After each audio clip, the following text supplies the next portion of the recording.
and you can run up to 13 balls. Each game is handmade. They go on over a production line, and everything is independently set up and designed for each machine. Each game takes approximately about 35 hours to build, and even in the reconditioning process of these, we can spend ourselves up to about 30 hours of doing them up after being out on site for about 3 years. They are very easy to get access to the playfield. As you can see, we just slide the glass off. Yep. Each game, as they're made, starts from different departments. Initially, a game is made they have a design team meeting. They work out what game they want to do. They work out what they want to design for the game. Today we brought Buck Hunter Pro, which, as most of you probably know, is actually originally a video game, and they decided to port it over to be a pinball product. So they decided how they were going to do it, how they were going to make it, and they have very strict rules on how much the machine has to cost to how much they can put into a game. The basic concept of the game, as in what's built, the cabinet, the main boards and everything else are a set price, and then the designers have strict rules and strict regulation on how much they can put into the product and keep within a certain price point and still make the game good, fun and exciting.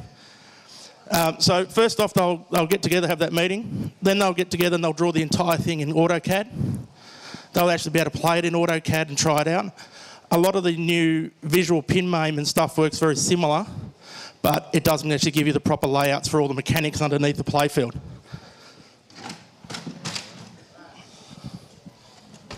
The balls might come out. Yep. So underneath the playfield, all these components are handmade, hand assembled. They're all worked out. So in a pinball company, not only do you need to have graphic designers, you need to have CAD designers, you need to have mechanical designers, you also need people to actually manufacture all these parts for you internally for the test game. Then you actually send them out to be fully manufactured for actually your production run. The guys who design most of this stuff, there's usually a fairly small team and they work very close together. So you can make a great game, but doesn't necessarily mean it's going to be a popular game either. So it's a really close mix on how you're going to do things. The way you sell the product is very different to something like how you would do a video game or one of those sort of things where you can sell it for $100 and you might sell 100,000. A pinball like this costs you $8,500 and your market is different.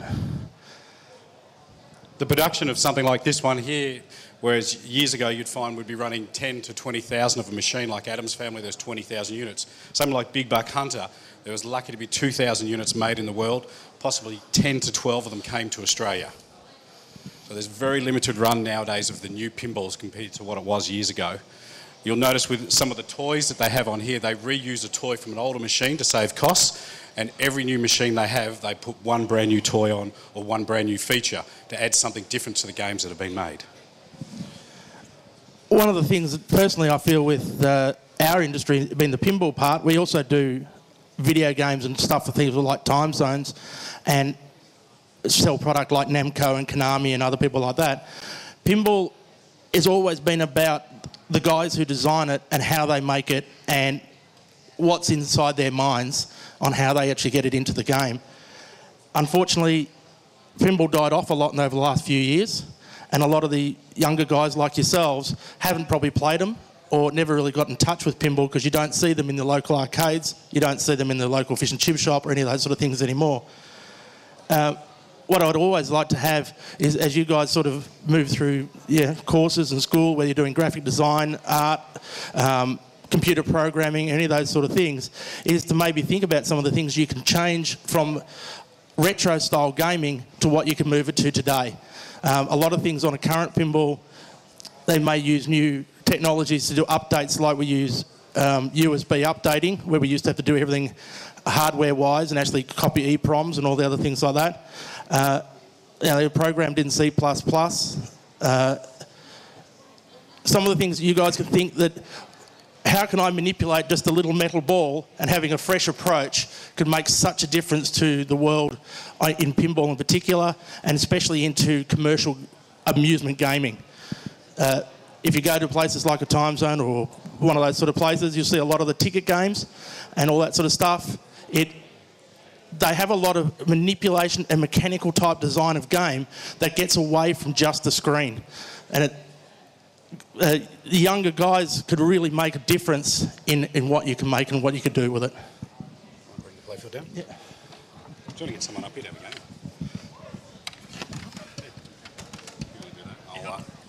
Do we have a volunteer to come up and have a game?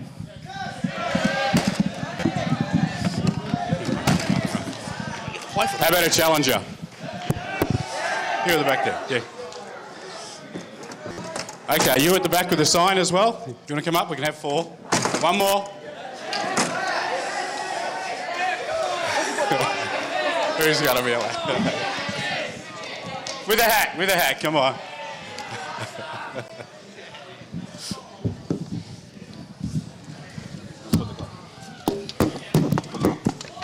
Yeah, I'll put the glasses up. Oh, dude, we're all the same team. Okay, guys, we're going to have all 4. What was the sign this time? That's him. Stick figure. That's him. Look at him. We can put that on the side. Okay, sweet. We don't have coins. Free games? I don't know about that. We've got $2. Welcome to Big Buck Hunter Pro Okay. Pinball. Today we'll be hunting Come on, give him a round of applause. Come on. Well, we can tell you've played pinball before. Yeah, sure. Next flag. Oh, come on, play it too. Ah, Pinball, like all the other groups of gaming, is that little also silver thing has- rolling around the playfield? There is a Pittsburgh Pinball Association group. They get together every year. Guys fly from all over the country to have a competition to see who can be number 1. The number 1 pinball player in the world is a guy called Lyman Sheets, who's actually the software programmer for this game. And he loves some competition. You find every year when we have a new machine come out at a show in Chicago, they have them lined up for pinball competitions. There's generally around 200 machines or so on show, and all the vendors from around the world are there.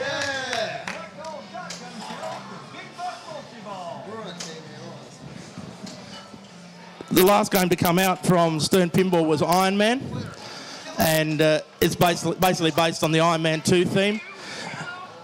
If I asked you guys what would you want in a pinball, what would you decide as a good idea for a game? What would you sort of pick? Halo? If you were asked to do one, if you wanted to do a music theme, what would you pick? Yeah, I agree. DDR? That'd be right. Actually, that's not a bad idea. Because particularly, I was talking to Stern, they were asking about that, and they were talking about doing AC/DC and a few of the others. AC/DC might be hard because of the licensing, but DDR in particular. I also thought maybe American Idol. That's only if you can sing. No way.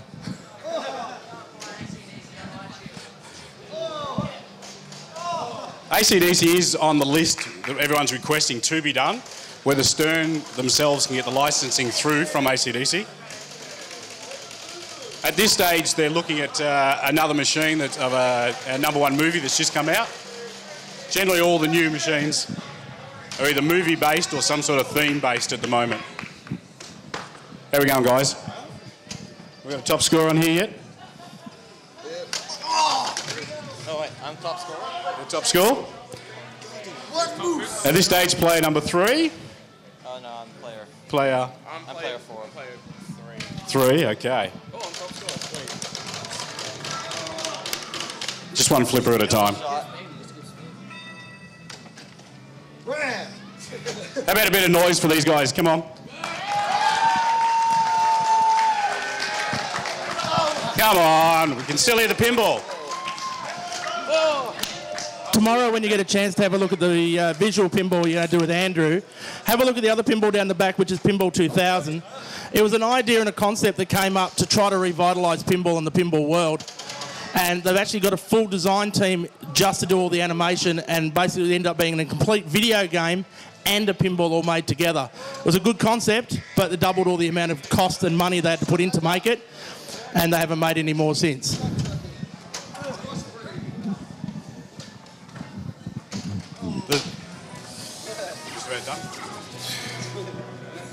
Oh, we got 2 scores over $1 million. We have, yes.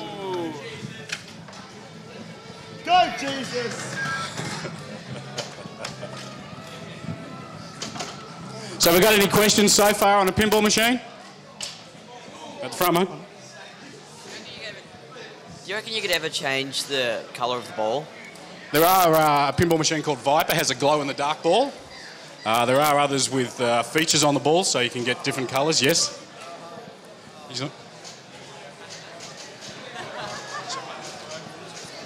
Have you thought of making the ball like a Pac-Man? Sorry, mate. We could put Pac-Man on the ball, but not as in a ball like it, generally, because being rolling around the playfield. The ball actually there is a made out pinball of machine carbon called steel. Pac-Man too. Yeah, the ball's actually made out of carbon steel because you need it to be actually able to be picked up by the magnets and everything in the game to start and stop. So we can't just use, say, something made out of plastic or printed. Yep. Sorry.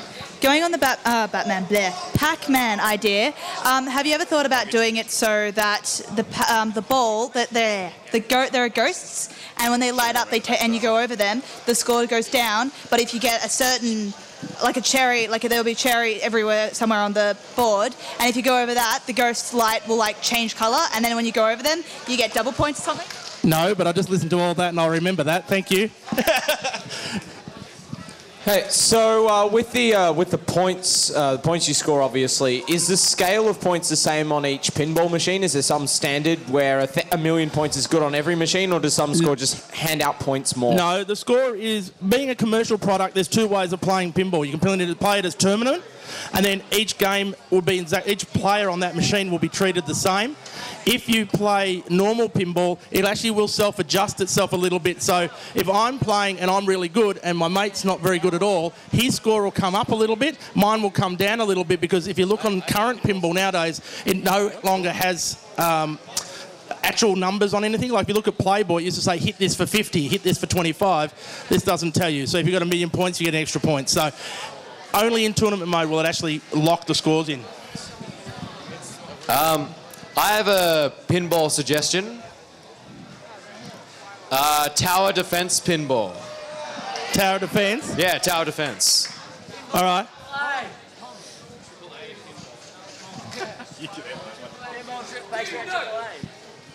Yeah, man.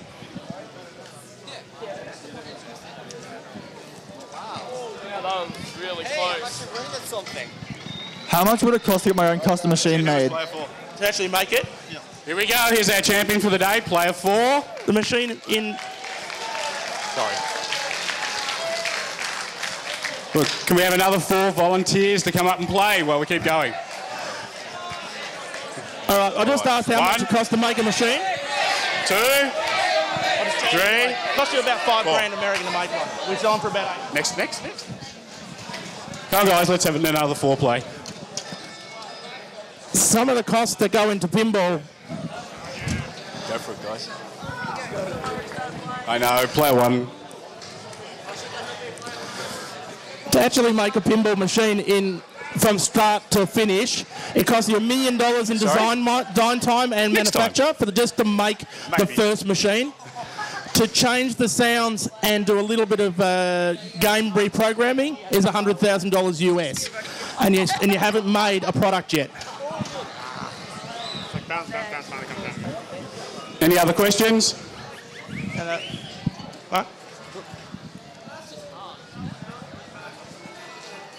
What is the best-selling pinball game ever?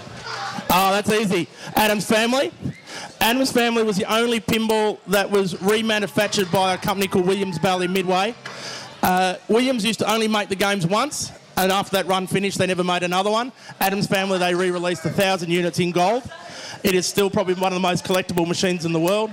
They just got everything right on it. The theme was right, the sound was right, everything else was right. So it was a production of 20,340, as Damien said. Yeah, that's it. They made the gold version 2 years after 1994, gold version was made, a limited run with a certificate and extra gold ROM, extra ball. Sorry, mate? They've had a gold one too, yes? You've had a go at it? How did you find it? No, it's not that bad. Yeah, because my dad prepares these things for a living. Huh? How did you play Adam's Family? Huh? There was just one when my dad worked. How'd you go with multi-ball? Huh? How did you go with multi-ball? Failed quickly. Best multi-ball in pinball. Apart from Twister. Oh, Twister. You Twister. How are these guys going at Big Buck? Good. Any other questions? Mind you, if everyone can just look over here to my left, this gentleman with a camera is Tim, who works for us. Anything about pinball, he can't fix. Nothing at all. Just wondering how much an average pinball machine makes a year. In earnings, it purely depends on where it is and what location it is. They used to, in the early 70s, we'd take $3,500 to $4,000 to buy one, and you'd take $2,500 a week. Most pinball nowadays, $100. Some of the new ones, depending on where they go, because there's such a limited number here in Australia coming into the country, you find people will track down and play. Good, mate. Good. Last round of questions. I think we are. We got one over here. One more? Oh, he's taking a photo of himself. Yeah, okay. All right. Thanks, Andrew. Well, you got a question? What's that? What's your personal favourites? That's a good question. Mine's Attack from Mars and Medieval Madness, two of the late model WPC 95 games, both very popular and low numbered runs. And mine would be Black Knight and Black Knight 2000. Black Knight came out in 1984 and Black Knight 2000 came out in 95. All right, we might wrap up the questions. If you want to have any more questions, they'll be around. So let's give a round of applause to guys from Pinball Spare Parts. Just to show something a little bit different. All right, okay, pretty much now